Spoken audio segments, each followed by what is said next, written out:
What is going on, everybody? Welcome back to the Bryant Bulldogs Sports Hour on 990 WBOB, the number one radio program for all things Bryant Athletics. I'm Brian Kostiw, reporting to you as always remotely. I'm joined alongside, as always, by Matthew Carvalho in our Sprout co-working studios. Matt, how you doing tonight? Oh, I am doing absolutely fantastic, Brian, now that I can hear your wonderful voice. How are you doing? Doing great, Matt. Glad to have the chance to talk to you again tonight. Obviously, we got a ton to talk about. We got a great show in store for you all today. Coming up in just a few moments, we'll be joined alongside by assistant track and field coach Maggie Fox to break down the start of the 25-26 indoor track and field season. Then at 8:30, head women's bowling coach Morgan Walsh will join the program to discuss the first half of their season. And in the final segment, ECC Preseason Bowler of the Year, Laura Clark, will join us to discuss her individual season thus far. So, Matt, we got a lot of track, a lot of bowling tonight to start this off. It's going to be quite an interesting episode, so I look forward to discussing all that with you.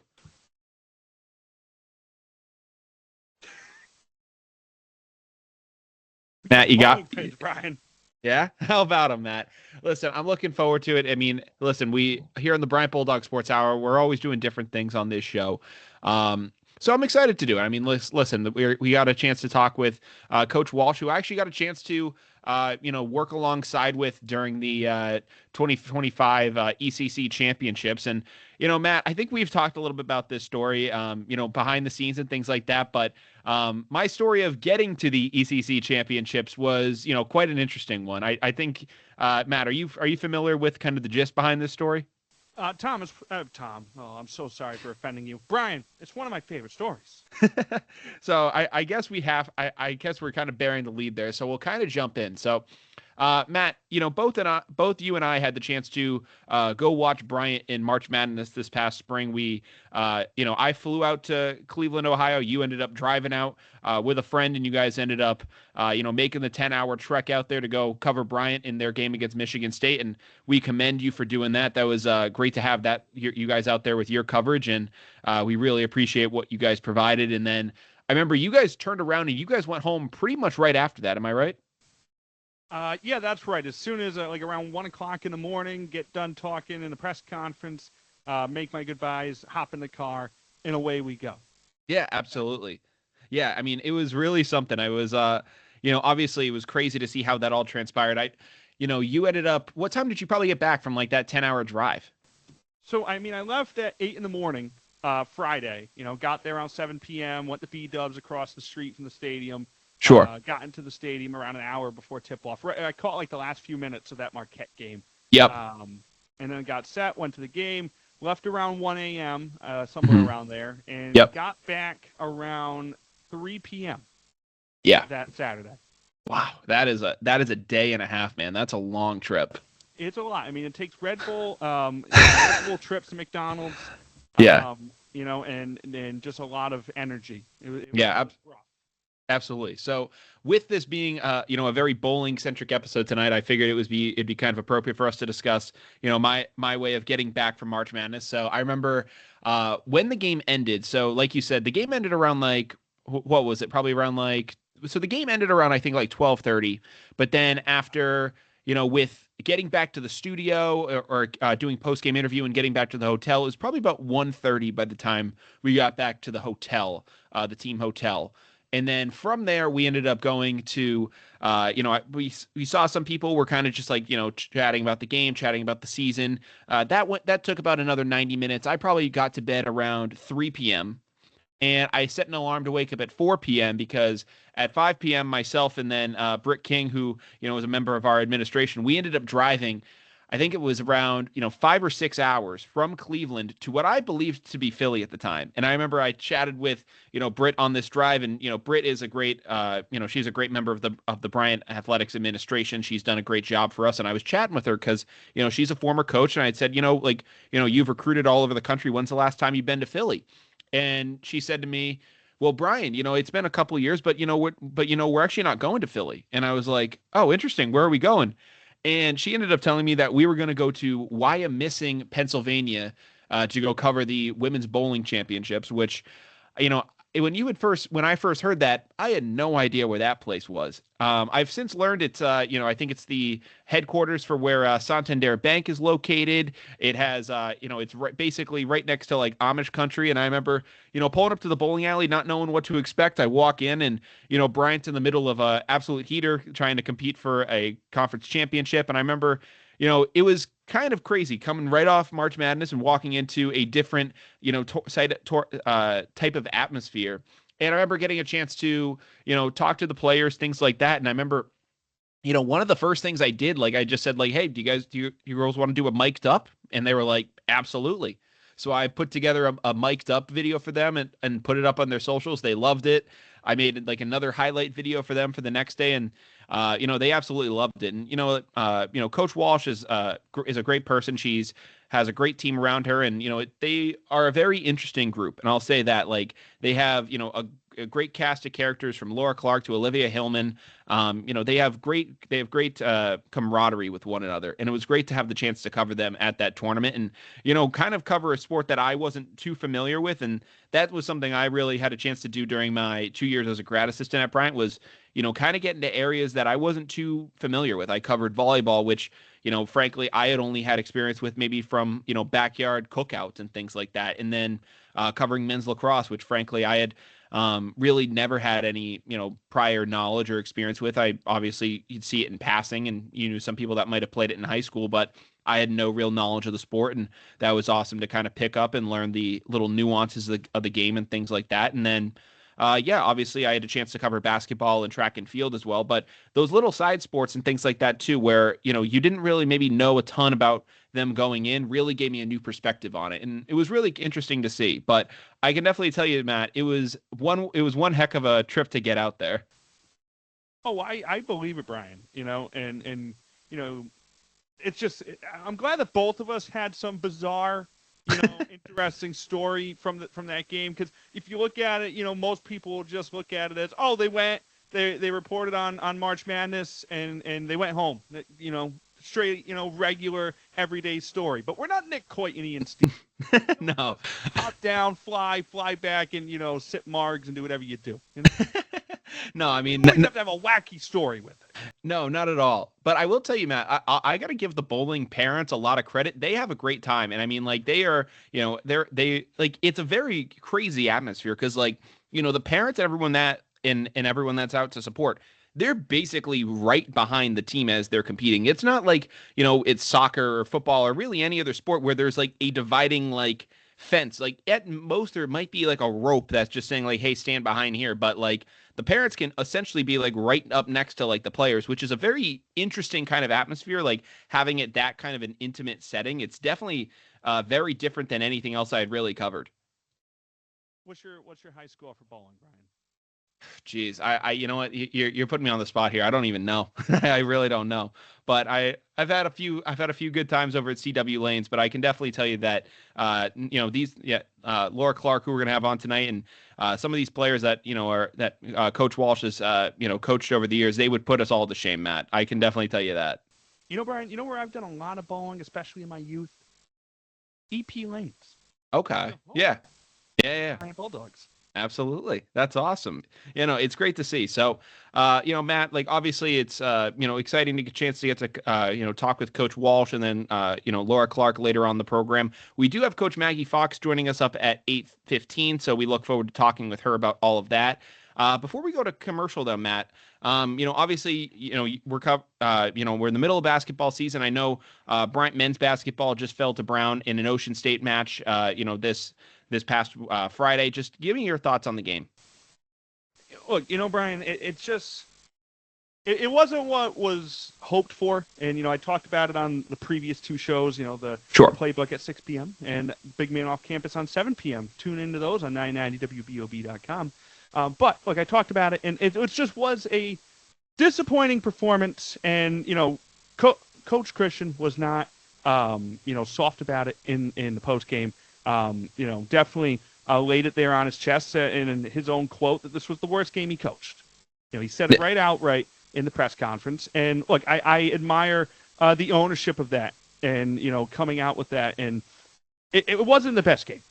And, you look at the sort of performance from them, and you hope that there's more, and there's a lot more to be desired. And I think you can look at some silver linings, and you can look at the 19-point game from Ty Tabala's, and I think that's something you could take and look at that going forward, especially as we're etching close to conference play. I don't think there's nothing positive to take away, but, this is the first time that the home team did win in this rivalry game since 2018. Yeah. And maybe this can be the point where there's a churn. I mean, last season you lose by 60 to Grand Canyon, and before you know it, you're winning the conference. Yeah. Maybe this is the punch in the gut you need. Yeah, I mean, there's definitely a chance for that, Matt. And I'll say this, that, when you looked at the team, last year's team, for example, that, ended up making it to March Madness and had this great run. When you looked at their non-conference play and maybe their record and things coming out of that, if you had told me at the time that, this team was going to, only lose 2 regular season games the rest of the year and only 3 in total, and then go on to, win the America East, I would have been, very perplexed by that. I would have been like, there's no way. Because you looked at some of the games last year for Bryant, and I know obviously it's a completely different team now. To preface, it is a very different team. So we don't know what this team is going to look like. But last year, the Bulldogs were 6-9 in non-conference play. But when you take away the 2 Division III games, they were only 4-9. And, they had some good wins in there. They beat Buffalo. They beat, I think, Delaware. Drexel was in there. So, they had some good wins in there against some quality opponents. But there was still much to be desired. And I think when, you, like you said, with the Grand Canyon game, that last game of regular season play, and Grand Canyon's a great team, but when you lose by 60 out there, and that's how you end non-conference play, that doesn't obviously give you the best sort of confidence going into conference play. But, lo and behold, Bryant was able to kind of prove last year that, you can flip that switch and you can go into January and, be a completely different team. And they did that. I remember when, I watched the UMaine game and they blew them out. And I was like, all right, this is a different looking crew now. And then they did it against Vermont and then against UMass Lowell and UAlbany. And it was like, okay, the tide has turned here. And you were able to see them turn that switch. Maybe there's a chance that this Bryant team has that. And I think, like you said, with Ty Tabala's, who had 19 points, he's slowly establishing himself more and more as a reliable option. There was some ups and downs with him early on in the season, but I think we're seeing with him now that, he's able to give you, double-digit performances pretty regularly. And, there's been questions as to who's going to be maybe the volume scoring guy now that Raf Pinzone is gone. And I remember that, Pinzone had that streak of, 20-plus point performances on the weekends, and he was going off in those weekend games. Maybe that's something Ty Tabala's can be for you in that kind of a role. And then you see Quincy Allen. He had 15 points and 3 blocks. He's able to affect the game in all areas. I think that's going to be, more of a consistent thing that we see out of those two. And then, Tim Radofsky, who I think is, one of the most promising players on this team. He had his first game without double digits all season long. He finished with 5 points in this one. I think he's going to learn from this one. He had 8 boards, and I think that he's going to be, even better as we go on. So, I'm not, trying to make any predictions, things like that, but I definitely think that, sometimes it's tough to gauge a team based on their non-conference play. I remember, just getting a chance to, see that maturation of a team happen, in only a couple weeks, and it's able to really flip the script overnight. Because, from non-conference play last year, we went from a team basically saying that, I don't really know what we have to, being 8-0 to start conference play and looking like an absolute dynamo. So, we'll have to see where it goes from there, Matt, but we're going to go off to a quick commercial break. When we're back, we're going to be joined alongside by assistant track and field coach Maggie Fox. Don't go anywhere. You're listening to 990 WBOB. Welcome back to the Bryant Bulldogs Sports Hour on 990 WBOB. Brian Kostiw and Matthew Carvalho coming at you tonight. We're now joined by our next guest on the program, but before we officially welcome her in, we would just want to say that our next guest is brought to you by the Sprout Co-working phone lines. For all your co-working needs, large or small, visit sproutcoworking.com. Now on the phone lines is head cross-country coach and assistant track and field coach Maggie Fox. Coach, welcome to the program. Thank you. Absolutely. Glad to have you back on here tonight. Obviously, you're coming off a crazy season with Jasmine Trott qualifying for the NCAA Nationals. A great performance for you guys at the America East Championships. Just how has this transition been for you guys getting back into indoor season? So crazy. We have a very split team right now on the distance side because people that competed at conference then shut down for their break between seasons. Then we had our regional squad. Then we had Jazz, obviously, at nationals. So everyone was taking their break at different times and was starting up training at different times. So I think for our mid-distance crew, it was really nice because they got some one-on-one time with me that they don't always get when the whole crew is back. But it'll be nice when everyone comes back in January and we're on the same schedule again. Absolutely. We'll talk about some of those performances as well. But, obviously with it kind of being a split group right now, who are some, athletes that you're really, anticipating for some debuts as we go into this season? Yeah, so the majority of the track team competed this past weekend, and that was awesome. And I'm sure you're going to get into that. In terms of distance, some of our top distance athletes, we held back. They're transitioning between seasons. And so I'm really excited for our regional squad, but in particular, our more mid-distance runners that cross country is not necessarily their time to shine. So I'm excited to see what they're going to do when we come back and they're full spring into track. So that'll be great. Yeah, absolutely. I know, however, like we were discussing before the show, Jasmine Trott did get a chance to compete this past weekend at BU. Just talk about, obviously for her coming off nationals and going right into competing again, that's got to be like, that's a very tall task for her. Just, what were your thoughts on her being able to handle that, and just your thoughts on her performance? Yeah, nationals was incredible. It was a great experience. She earned every single second being there. I think her high volume this fall really paid off and has allowed her to have the longevity into the season, where typically we would have seen some burnout at this point. That took a big part of making the decision to race at BU, the fact that she was still feeling pretty good and strong and wanted to take that opportunity to kind of see where she's at on the track. So that was awesome. She technically ran an indoor PR, for those of you that count indoor PRs. So it was her second fastest time in the 5K. And last year, she didn't run even close to that time until end of April. So we're way ahead of the game, and I think she's ready for some rest. But yeah, nationals was incredible. She ran great. She ran strong. It's been quite an experience just knowing that you can hang with that level caliber of athlete now. Yeah, when you looked at, her performance over this past last year, and then coupled that with, her and Chloe Whiting, who were really a dynamic duo for, all of indoor and outdoor season last year. I think at the indoors, what was it? They coupled it together, I think 40 or so points at that championship meet. It was unbelievable. With that kind of expectation set, like, how do you guys, approach that this year with, maybe those two and the others, and really try to, establish, like, what else is kind of possible for this group? Yeah, we've been talking about that a lot. I think a big thing this year, and whether they like it or not, they rely heavily on each other for training, but they are very different types of athletes and they respond to different stimuli. So we've talked about how we're going to specialize a little bit more this year and kind of do the thing that they each need individually to really succeed, while me being very creative to make them feel like they're still training together. Yeah. And so that'll be exciting to see in terms of what races they're doing, but also the training that they're doing that's going to get them there ultimately. And we're thankful that we have a men and women's team, so there's lots of people for them to run with.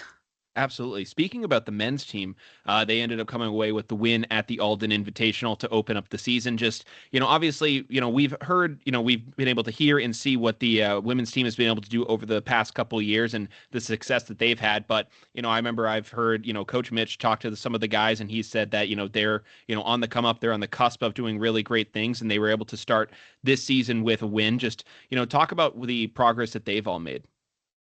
Yeah. I think there was the win from the men's side, but also from sprints and jumps. They, pulled their weight. It was Absolutely. kind of special to see. There were 6 school records that happened, half from men, half from women, but half from jumps and half from sprints. So those crew have been training all fall, ready to show what they're made of. And I think some two standout performances were from some freshmen. So the freshman class is incredibly strong, and it's very exciting to see what they're going to do. I was speaking with our jumps coach, Coach Evan, and he had already explained to his whole crew how they had a hard workout on Thursday, and they were having their competition on Saturday. And so he didn't expect them to do well. He said, this is the worst you're going to do all year. We're in the thick of the training. We're not supposed to do great. And then they all popped off. So I can't imagine what they're going to do by the end of the year. I was about to say, now that expectation's been set that this is the worst that it's going to be. So it's exciting to see what they'll do from there. Like you mentioned with some of those freshmen, you had Sam Lamalfa, Georgia Wilson, and Madison Guerrero both set school records. Georgia ended up getting her by 0.01 second in the 60-meter hurdles, and then Ella Koulis ended up setting a new record in the triple jump. So, obviously for them, it's probably their first college meets. They're getting right into the thick of it. Just how impressive is that for them to, come in here and, shatter the record books? Oh my God, it's incredible. I don't think they fully realize that that's not normal. No. Your first college meet that you're setting a school record. Yeah. So they've definitely set the bar pretty high for themselves, but no, it's incredible, and I like that the freshmen are all kind of doing it together across event groups, and they've just brought this infusion into the culture. It's so great. They're hardworking. They're motivated. They're a pleasure to coach. Yeah, absolutely. Obviously, like you said, it's not a normal thing for these freshmen to maybe come in here and just break these school records and have this kind of success immediately. As a coach, what is it like then to, have to maybe kind of, still work within those expectations and still, tell them that, what else they can accomplish and, kind of manage all that? What is that kind of a, challenge like? Yeah, I actually don't know. Not coaching the jumps and the sprints. I don't have that on my plate right now. Okay. But I can only imagine to figure out what the new goals are and plans, and it kind of makes new things possible, which is exciting. Yeah, absolutely. It's very exciting. Obviously getting to see what the men have been able to accomplish. And then, obviously the women have been so strong for so long. When you look ahead to, this, conference season, obviously it's still a ways away. But when you look at how you guys stack up against the conference, just, what have you guys' thoughts been, getting to see some of these performances as of late? Yeah, I know. Like, the 6 school records are the easy ones to talk about. I know. But I think like Cooper in the weight, he was so close to a school record, and Aaron in the high jump, so close to a school record. And, in the 300, yes, Kevin Brooks got the school record, but Josiah also broke the former school record, having Maddie and Georgia going back and forth. So like, I think, we're really just focused on the progress of our own program. And as long as we keep making those improvements in the individual athletes and their events, then ultimately the end goal will happen against the conference. So we're really just focused on what we're doing. And right now we're doing pretty good.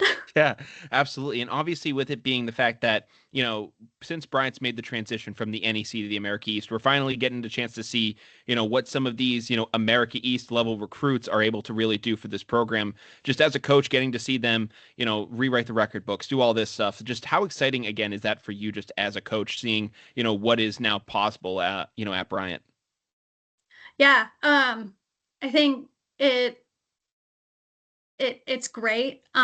We're going to keep recruiting faster than the year before. So it puts a little pressure on our upperclassmen to maintain some of their spots. I think it's ultimately just really special that we're able to do that. And it's a testament to all of our upperclassmen and the success they've had over the last couple of years that this incoming class wanted to come and be a part of it. So as long as our current athletes still keep working hard and hitting those goals and, having those new milestones, I think the incoming classes will just find themselves. Absolutely. Well, Coach, we wish you guys the best of luck the rest of the season. We'll talk to you real soon. Thank you so much. Absolutely. Take care, Coach. We'll talk to you soon. All right. Well, that was assistant track and field coach Maggie Fox joining us on the program. we're excited to see what they'll do the rest of this season. Obviously, I had a chance to cover track and field for the past 2 years. It was a ton of fun. And, obviously we're going to have to break for a quick commercial. When we're back, though, we'll be joined alongside by women's bowling coach Morgan Walsh. Don't go anywhere. You're listening to 990 WBOB. Welcome back to the Bryant Bulldogs Sports Hour on 990 WBOB. Brian Kostiw and Matthew Carvalho talking to you here tonight. We're going to be joined by our next guest in just a couple moments. But before we do, we just want to say that tonight's broadcast are brought to you from Sprout Coworking. For all your co-working needs, large meetings, office for a day, working remotely, or just trying to get away from the distractions at home, Sprout Coworking in Providence, Rhode Island is the place for you, the official co-working home of 990 WBOB. Now joining us on the Sprout Coworking Expert Hotline is head women's bowling coach Morgan Walsh. Coach Walsh, welcome to the program. Glad to have you. Hey there. Thanks for having me. Absolutely. Well, Coach, obviously just it's this halfway point in the season for you guys. You guys entered, I guess you could call it a bye, a break, however you would best identify it. You guys enter at 23-13. We'll just start tonight with your opening thoughts on the season thus far. Yeah, it's been a really great season so far. I always said that by the time that my, inaugural class, by the time they got to be seniors, that I think we were going to be in a really good place. And that's kind of coming to fruition, which is really cool to see.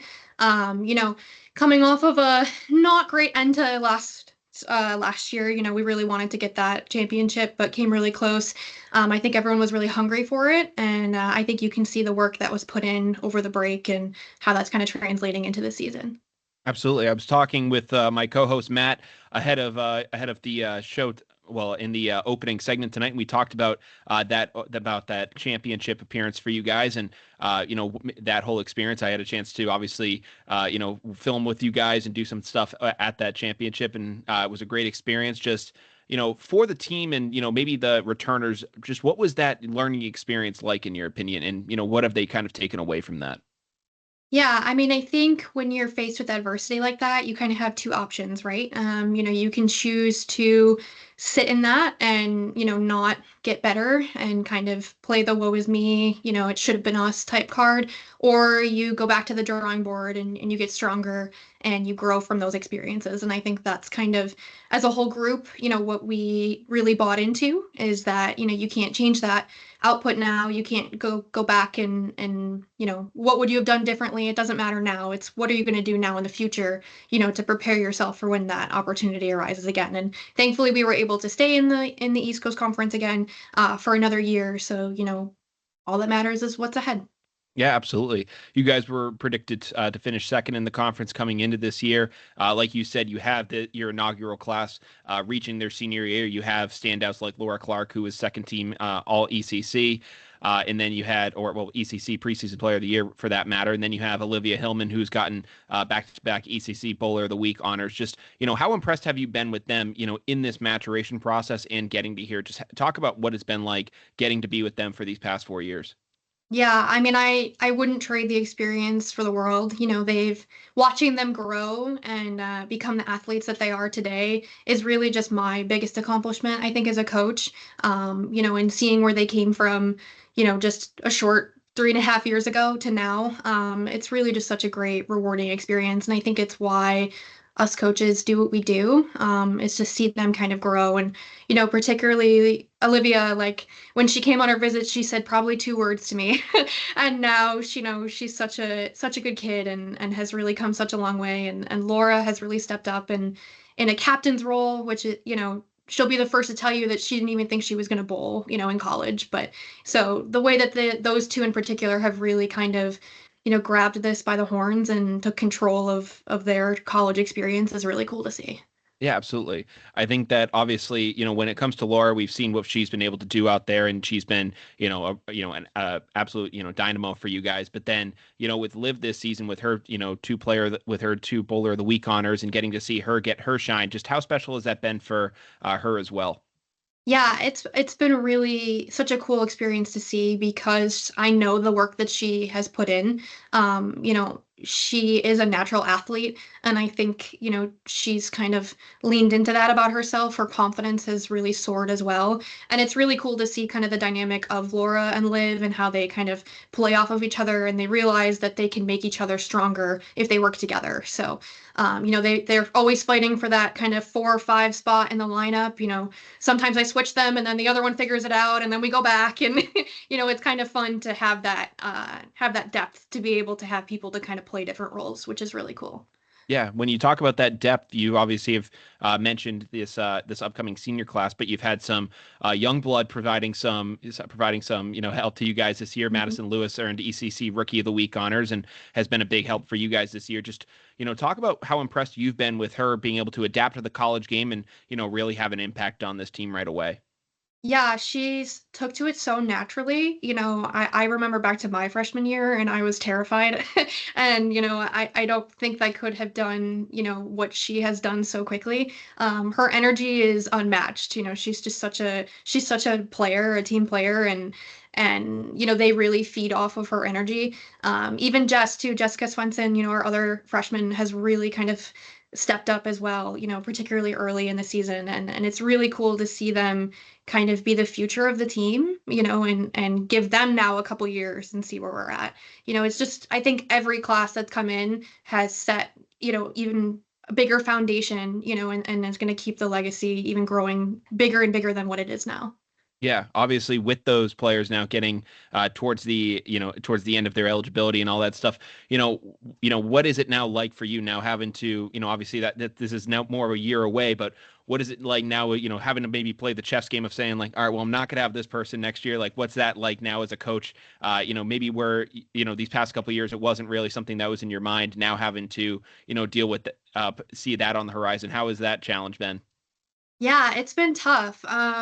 Specifically thinking I have to write their senior speeches in a couple weeks is a little scary. Yeah. I never thought we would be at this point. I'm really just trying to soak up every moment with them, that I have left. But, I think that that group is going to be such a good role model to the ones coming up. And I know that when they leave, even after they're gone, their legacy is going to continue through those young ones. So I have no doubt that, the work that they're doing and the example that they're setting is going to make my life easier, come the next couple of years, because they got to experience time with them. Yeah, it'll be 54 days between matches for you guys. Just talk about what it's like for you guys having to deal with, that kind of time off and, getting ready for the second half. It's tough. You want to go home and you want to enjoy the holidays and spend time with family and, take that mental break. But, given how good of a season we've had so far, you don't ever want to kind of lose sight of what's, in front of you. I always tell them to, even if you're not on the lanes, there's ways that you can prepare yourself, watching back video, just visualizing your shot, watching video of yourself, if you have 5 minutes, watch a video of yourself on your phone, those small little things can even just make a big difference in the long run, even if it's just not, your feet physically on the lanes, you can be working on your mental game, at all parts of the day. So, as much as I want them to go home and take a break, and that's good for the brain, I think, staying focused as well is going to be important. Absolutely. Well, Coach, we wish you the best of luck in the second half of the season. We'll talk to you real soon. We wish you the best of luck. Sounds great. Thank you so much. Absolutely. All right. Well, that was Coach Morgan Walsh joining us on the program tonight. Glad to have Coach Walsh joining us. Well, we're going to take a quick break. When we are back, we'll be joined alongside by Laura Clark of the women's bowling team. Don't go anywhere. You're listening to 990 WBOB. Welcome back to the Bryant Bulldogs Sports Hour on 990 WBOB. Brian Kostiw and Matthew Carvalho coming at you here on Monday night. Before we get into our last guest of the evening, we just want to tell you to join the WBOB team this winter watching your Bryant Bulldogs at the Chase Athletic Center. Single game tickets for men's and women's basketball are now on sale. For more on the Bulldogs, listen to the Bryant Bulldogs Sports Hour right here on 990 WBOB. And now joining us for the last segment of the Bryant Bulldogs Sports Hour this evening, we have Laura Clark from the women's bowling team. Laura, glad to have you here tonight. Thank you. Olivia Hillman is also here with me. Absolutely. Liv, we just chatted about both of you guys in the last segment with Coach Walsh. Laura, Liv, how you guys doing tonight? We're pretty good. How are you? Doing great. Obviously had a chance to, cover you guys for the ECC championships last season and got to see you guys out there in competition. Just, we talked about it with Coach Walsh as well. Just talk about what that experience was like for you guys and, how that kind of fueled you guys going into this season. I'll go. I think it was almost a surreal experience. Just, I feel like we've been working since freshman year to just make our program something, and just being able to make it into the finals last year and be like recorded and all like the being mic'd up and everything. I don't know, it made me feel like I was a professional or something. I was about to say the mic'd ups that ended up going a lot better than I would have thought a bowling mic'd up could have gone. That was a ton of fun. So yes. that was a ton of fun. Well, obviously for you guys, you guys are in the midst of a long break right now. It's about 54 days between matches for you guys. Just, what has that been like for you guys, having to, adjust to that and, that kind of time off? How has that all been? We like to try to keep up with like practicing. Obviously we're out of season, so we like to get together in the group chat and be like, hey, we're going to go bowling. Every once in a while, we also do like team workouts still. And I know that at least I do a lot of individual tournaments because of local events that happen. So we have a lot of local tournaments that I try to get everyone in if they're still around. If not, we try to find other events that maybe we could travel for, and then we could still all work together. Yeah, absolutely. Laura, you obviously were ECC, preseason bowler of the year, and then Liv, you've had the 2 weekly honors this year. Just how has that been for you guys? Just, having this, having that type of recognition from the conference, just, how exciting has that been for both of you guys? I would say it's pretty nice just to get recognized like that, especially in the beginning of the year, just taking my stats from last year. And I don't personally know how they vote off the top of my head, but just being able to see that like I could be ECC's Bowler of the Year, that was really cool. I mean, it does put a lot of pressure on me, but that's okay. And I mean, Liv's been killing it on a roll, Bowler of the Week. So I think they like us or something. Yeah, absolutely. For you guys, how do you kind of manage those expectations? When you've had that, what is it like for you guys as athletes to be able to, have those expectations mounting, but still be able to go out there and compete? It's definitely mentally challenging, especially when it comes to bowling, because bowling is a very mental game. It's not like, obviously it's based on skills, but a lot of it is really how down to earth and like how much you are like actually zoned in. So when it comes to those expectations, it can be quite a lot sometimes, especially since it is a team sport, but it also comes down very individually, especially in positions that both me and Laura usually play in as the anchor. It comes down to us a lot, and having those higher expectations makes it pretty stressful, but also I think because we have those expectations is the reason why we're able to execute. Yeah, absolutely. For you guys with this, going into, this season with it being your senior year, what do you think has been the part of your game that you've kind of improved on the most over the course of these 4 years? That's a good question. Definitely confidence for me. I was very much in my own head a lot and would take a lot of blame on me, but now I feel like I'm more team involved and I feel like I can trust more and I'm more confident in both myself and my team. Yeah. For you guys now having this be your senior year, I was talking with Coach Walsh in the last segment. She was saying it's unbelievable that, she can't even think that she has to write you guys' senior speeches in a couple of weeks. And she can't even believe that you've gotten to this point.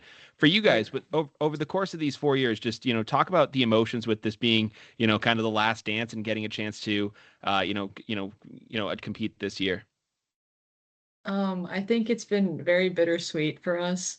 I know me and Liv put a lot of pressure on ourselves, and I think that mindset of being, it's like, it is our last year and putting the pressure on ourselves that like, this is it and we have to do good, but also just enjoying like just traveling, the simple workouts with our teams, the simple like going to dinner with them and just making it last.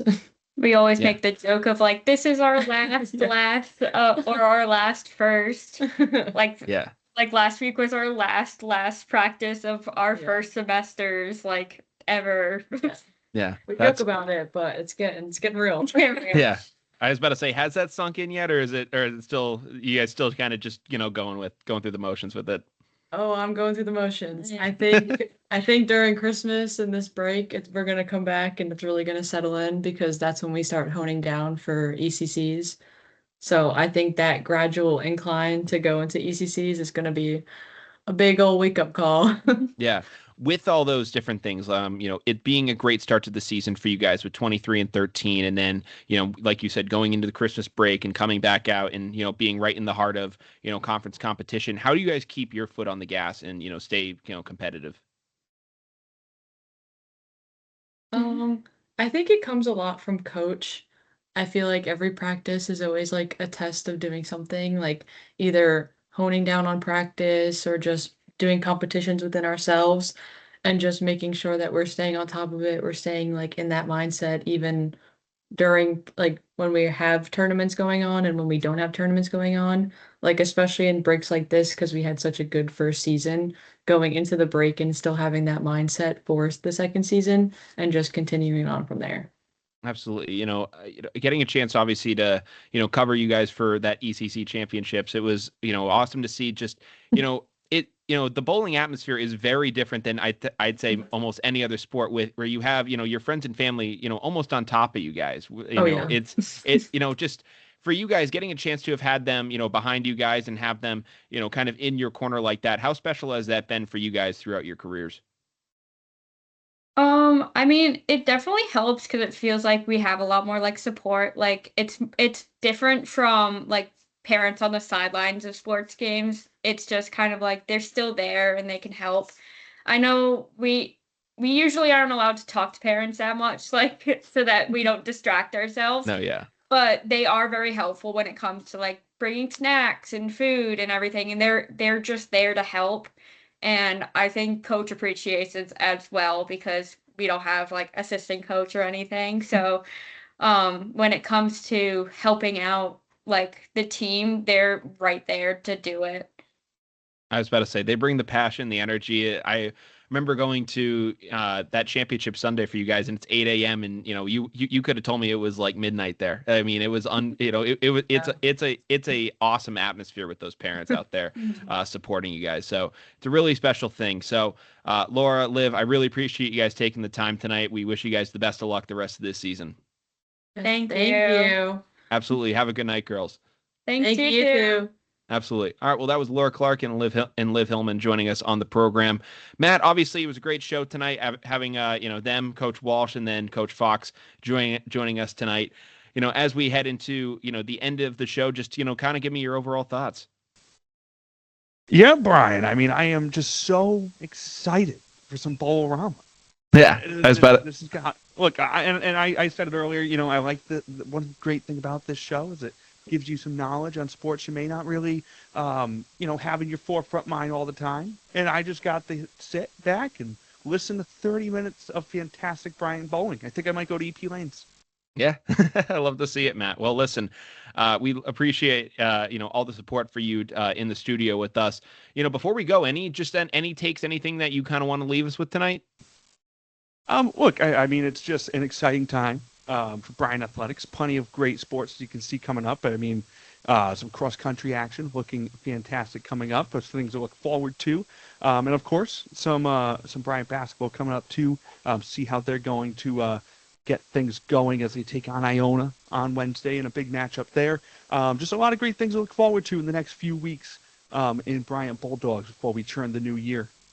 Absolutely. Yeah. Men's basketball is at Iona on Wednesday. Women's basketball is at Boston College tomorrow night at 6 p.m. So, obviously college hoops is in full swing. We got the chance to talk with women's bowling, got a chance to last week talk with people on the swim and dive team. So it's fully winter sports season, Matt. We've officially made it to winter season. So can't wait to see what's next on the Bryant Bulldogs Sports Hour. We'll be back next week with a new slate of guests. Don't go in.